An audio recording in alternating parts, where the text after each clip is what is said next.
Cette vidéo a capté ton attention, et tu as cliqué dessus non pas par hasard, mais parce que ce message t'est destiné. Ce symbole, pi, tu l'as sûrement déjà vu, mais aujourd'hui, il résonne différemment en toi. Ce n'est pas une simple coïncidence. Une nouvelle porte s'est ouverte, et tu as atteint un niveau supérieur dans ta vie. Pi n'est pas qu'un symbole mathématique, c'est la représentation même de l'unité, de l'infini qui perçoit l'infini depuis son centre, comme pi qui contemple pi. De la même manière que l'homme est esprit vivant dans l'esprit, il incarne la compréhension ultime de la réalité, l'harmonie entre le visible et l'invisible. Depuis un moment, tu ressens un appel intérieur, une envie profonde d'amélioration, un mélange d'affirmation de soi et d'amour universel. La souveraineté t'a permis de te révéler, de t'affirmer tel que tu es, libre des influences extérieures. Et l'amour t'a guidé, éclairant ce cheminement vers l'unité, jusqu'au centre de ton être, la source, Dieu.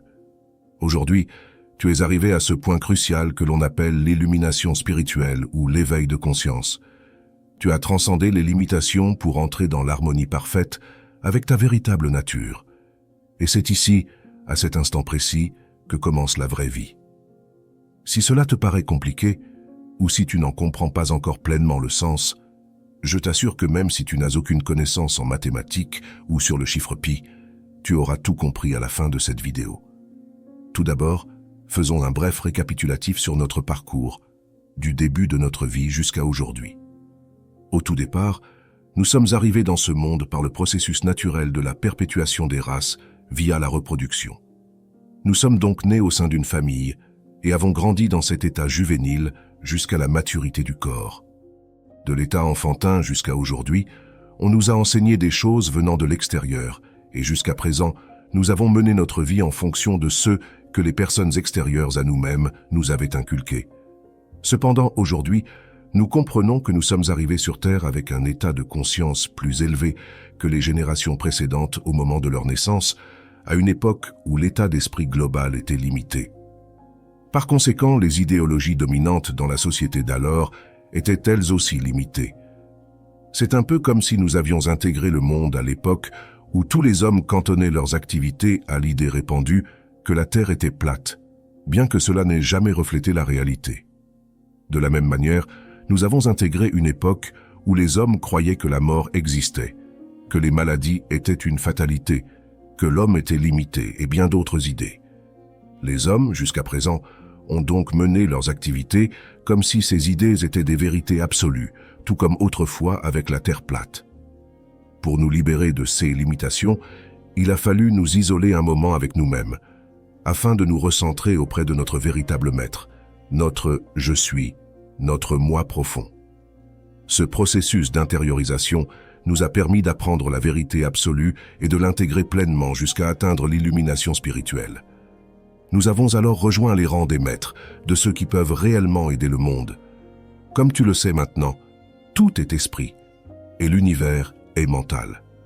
En réalité, il n'y a jamais eu de monde matériel, mais seulement une époque où la conception humaine, limitée par des idéologies erronées, a créé une perception de la réalité fondée sur un état hypnotique. C'est comparable, encore une fois, à l'époque où les hommes croyaient que la Terre était plate. Cette croyance largement répandue avait cantonné les hommes à limiter leurs activités, à ne pas traverser les océans par peur de tomber dans un abîme. Pour vaincre cette limitation, un petit groupe d'hommes intrépides a suivi son intuition, pris un bateau et osé s'aventurer là où les autres hommes avaient peur d'aller. En faisant cela, ils ont découvert qu'il n'y avait jamais eu d'abîme à franchir, car cet abîme n'a jamais existé. Aujourd'hui, il en va de même pour la mort, qui était jusqu'à présent le dernier ennemi à vaincre, la dernière limitation à surmonter. Pour ce faire, un petit groupe d'hommes a accepté, de son vivant, de prendre le risque de laisser mourir leur corps, entre guillemets. Finalement, en faisant cette expérience, semblable à une méditation poussée ou à une expérience de mort imminente, ils se sont rendus compte que la mort n'existe pas. Ils ont atteint un état de conscience que l'on peut qualifier de sentiment d'unité. Au final, tout comme les intrépides explorateurs de l'époque de la Terre plate, ce petit groupe qui a osé se laisser mourir durant cette méditation de lâcher-prise totale a compris qu'en réalité, il n'y a pas d'épreuve à franchir car la mort n'a jamais existé. L'esprit est éternel, tout simplement parce qu'on ne peut pas tuer ce qui n'est jamais né. Mais alors, tu te demandes peut-être, comment se fait-il que nous ayons tous déjà vu quelqu'un mourir? En réalité, tu n'as jamais vu quelqu'un mourir, mais simplement un corps inanimé, ce qui diffère totalement. L'homme est force, vie et volonté, soit vibration, esprit. Le corps est notre véhicule biologique, que nous construisons à l'aide de vibrations pour vivre des expériences humaines au sein de nous-mêmes. La vie fonctionne par cycle, et non de manière chronologique ou linéaire. Le temps n'existe pas. Il n'y a que l'éternel instant présent. Concernant la vieillesse, qui entraîne souvent l'inanimation du corps, voici pourquoi cela se produit. L'esprit qui habite le corps structure sa machine biologique en donnant l'ordre aux cellules de s'adapter à lui. Ainsi, un esprit limité, se percevant comme mortel, soumis à la vieillesse ou aux maladies, garde inconsciemment ces choses à l'esprit et, par conséquent, s'y projette automatiquement comme expérience à vivre. Voilà comment l'homme mortel se projette vers ceux qu'il appelle la mort ou la vieillesse. Sache maintenant que si tu idolâtres aussi fermement la jeunesse que tu avais auparavant idolâtré la vieillesse, tu conserveras ton apparence jeune éternellement. Tout simplement parce que la vie fonctionne par cycle. Le fait de garder à l'esprit l'image de la jeunesse transmet cet ordre à tes nouvelles cellules, qui conservent alors leur forme parfaite lorsqu'elles se renouvellent, et cela indéfiniment. Comme dit, tu es le maître de toutes ces choses. Tu es l'esprit vivant dans l'esprit. Alors structure la vie comme tu as envie de la vivre. Il était normal que cela revienne à toi de structurer la vie telle que tu souhaitais la vivre. Jusqu'à présent, tu avais cherché des réponses à l'extérieur, alors que tout est établi en toi depuis le début. Tu t'étais simplement perdu au sein de la forme, au sein de ceux que tu as toi-même créés. Sachant désormais que tu es le maître de toutes ces choses, que tu es esprit, tu es définitivement affranchi de toute limitation, tu y vois enfin clair. Tu sais comme Dieu sait. Tu as donc retrouvé ton immortalité, tes pleines capacités, et tous tes véritables attributs en restituant ta conscience divine. En atteignant ta conscience divine, tu as alchimiquement entamé la métamorphose, tu as définitivement transmuté ton esprit, et par conséquent, ton environnement au même degré. Tu n'as donc effectivement plus à te soucier de rien. Tout roule. Il n'y a que Dieu, et sache que c'était le cas depuis le début. Finalement, tu t'es rendu compte que pour rentrer à la maison, il suffisait simplement de te souvenir que tu ne l'avais en réalité jamais quitté. Depuis toujours, la source est en toi. La source, c'est toi. C'est à travers ton individualité que la source opère. C'est en elle que tu puisses tout simplement car tu es Dieu. L'homme est simplement l'universalité individualisée, permettant à l'homme de penser et d'élargir son univers selon ses propres idées et son propre libre arbitre, de vivre la vie telle qu'il le souhaite dans l'amour et la paix la plus authentique. Mais il a fallu traverser toutes les zones d'ombre de ton propre esprit, à travers des expériences humaines, tout simplement car tu es l'esprit vivant dans l'esprit.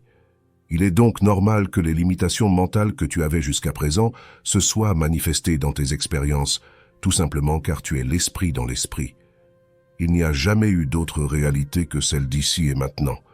Tout est ici et maintenant.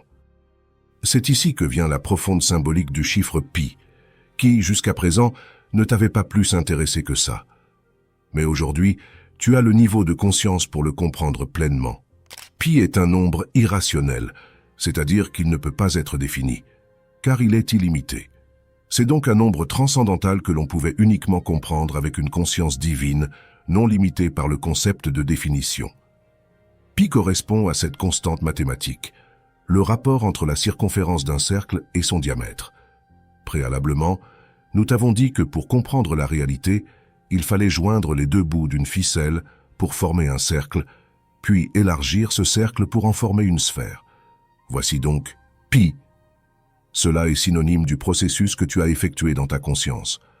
Auparavant, tu avais une conscience fondée sur l'esprit de dualité, symbolisé par une ficelle droite, semblable à une ligne droite montrant deux opposés. Par conséquent, tu as unifié ces deux bouts de ficelle qui semblaient auparavant opposés pour en former un cercle. Puis ensuite, tu as élargi ce cercle pour en former une sphère, et donc, par conséquent, tout englober. Pour résumer cela dans la réalité, voici comment cela se traduit dans l'esprit. Dans ton monde, les esprits des hommes et des femmes semblaient auparavant opposés, dus à la dualité. Consciemment, dans ton esprit, tu as approfondi chaque perspective humaine, jusqu'à réunir tous les hommes au même centre, l'esprit. Tu as donc unifié chaque personne, chaque part de ton esprit, pour les joindre en un cercle. En bref, tu as unifié les opposés. Par la suite, tu as élargi cette perception jusqu'à englober le tout, par la compréhension de Dieu. La conscience a donc atteint cet état d'unité. Ainsi, le chiffre pi représente cette vision unitaire que tu as aujourd'hui. Il représente cet état de conscience divin, l'unité, la réalité. Comme expliqué précédemment, pi est un nombre irrationnel, c'est-à-dire qu'on ne peut pas l'exprimer exactement sous forme de fraction.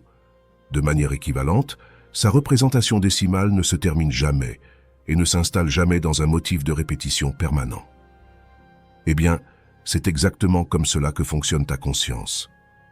En réalité, l'univers est infini, tout comme ton esprit. Seulement au fur et à mesure que tu accrois ton univers via tes propres idées et ta propre perception de la réalité, tu étends cette sphère.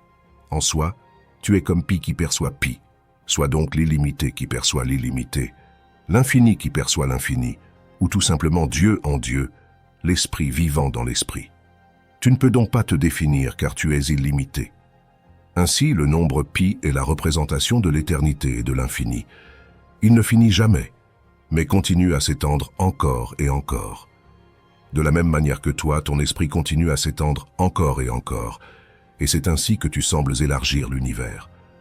En fait, tu étends ta perception à travers de nouvelles concrétisations d'idées, ce qui semble donc accroître l'univers. Mais celui-ci est infini. Il ne croît qu'en s'étendant en même temps que toi. Pour clôturer ce chapitre sur pi avec une conclusion finale simple à comprendre, visualise simplement pi comme Dieu, omniscient, omnipotent et omniprésent, formant ainsi une sphère englobant le tout. Au centre de cette sphère, visualise un simple point qui permet de percevoir l'ensemble de la sphère depuis son centre. Ce point, c'est la vision uniforme que tu as actuellement. Tu perçois, depuis ton esprit, depuis le centre de la sphère, l'ensemble de ton univers. Maintenant, en conscience de cela, tu sais qu'il n'y a que Dieu, il n'y a que toi. Ainsi se termine ce cheminement de l'âme. Tu es enfin éveillé, et tu as acquis une compréhension ultime de la loi de Dieu. Tu es désormais libre de créer à l'infini selon ta propre volonté au sein de l'unité.